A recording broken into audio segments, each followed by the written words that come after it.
What's up, guys? This is Brian J's Nerd Talk, and this is my review of The Lord of the Rings, The Rings of Power, Episode 5, which was an improvement over Episode 4, but not by much. Still, some of the acting is really terrible, and the dialogue is very hit or miss. The philosophical or statements that they're trying to make just sounds very juvenile in comparison to what Tolkien had written back in the 1950s.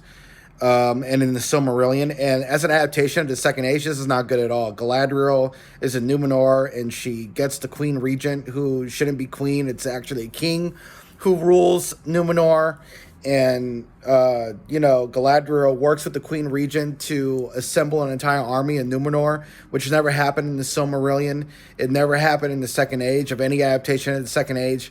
And this is just really just a bastardization. This isn't faithful at all. As an adaptation, this is really, really terrible. But as a fantasy show, it's okay. The production value is great. The music is great. The visuals is phenomenal. It has a great musical score, especially towards the end of the episode. Like the last 10 minutes of the episode were just beautiful. Just very breathtaking music and visuals.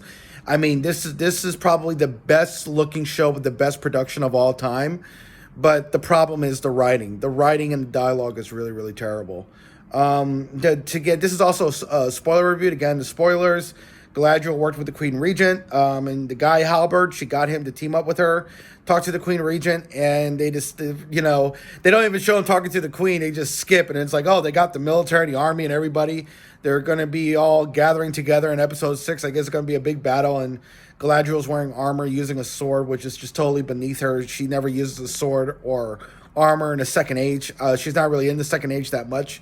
In the First Age, she probably fought in some battles, but she uses magic. She never uses a sword or armor. And people are like, well, Tolkien never wrote it. That means it happened. Like, no, if Tolkien didn't write it, it means it didn't happen. That's how it works. It doesn't work the way that a lot of these people think it works. But what's my rating for Episode 5? I give it a 6 out of 10. The Harfoots are adorable, and I love this song that one of the Harfoots was singing. But their whole story has nothing to do with the main story, so it feels completely pointless.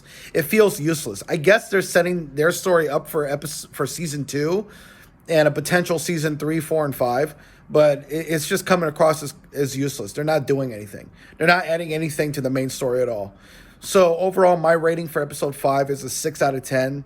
I gave episode 4 a 4 out of 10.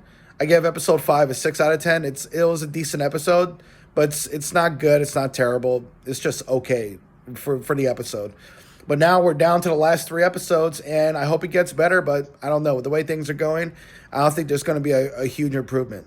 But anyway, this is Brian J's Nerd Talk, and this is my spoiler review of Lord of the Rings, Rings of Power, Episode 5, and I'll talk to y'all later.